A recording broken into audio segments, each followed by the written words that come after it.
шарҳи пурраи хабарҳо. баъд аз як муддати танаффус чемпионати Тоҷикистон оид ба футбол миёни дастаҳои Лигаи олӣ дигар бора роҳандозӣ мешавад.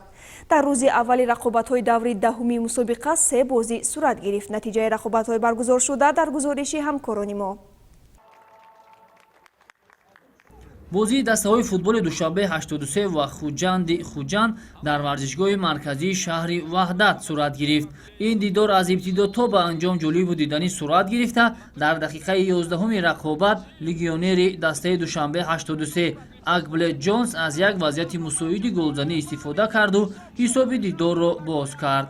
дар дақиқаи 21-уми рақобат тавассути иҷрои зарбаи ҷаримавӣ капитани дастаи хуҷанд Фатулло Фатуллоев таносубро баробар намуда ҳисоб 1-1 шуд. дар қисмати дуюми рақобат ба футболбозони дастаи хуҷанд имкон даст дод ки голи пирӯзиоварро ба дарвозаи душанбе 83 зада аз ғалабаи навбатии худ дар чемпионати Тоҷикистон истиқбол кунанд. муаллифи голи ғалабаовари хуҷанд футболбози ҷадиди ин даста Тоҳир Маладустов гардид.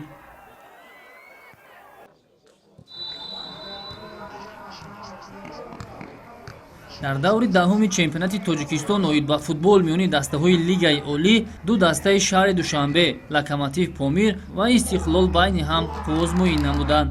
дар нафасҳои нахустини рақобат ба капитани дастаи Истиқлол Алишер Ҷалилов имкон даст дод ки тӯбро вориди тури дарвозаи дастаи Локомотив Помир сохта бадин васила ҳисоби дидорро боз кунад.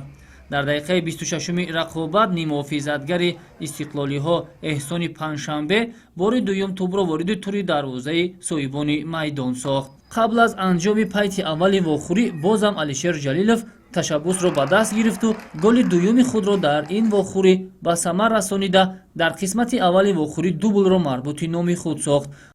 дар қисмати дуюми вохӯрӣ на ба футболбозони Истиқлол ва на ба рақибони онҳо дастаи Локомотив имкон даст надод ки ҳисобро тағйир бидиҳанд. ҳамин тавр дастаи Истиқлол тими шикастнопазири чемпионат боқӣ монд.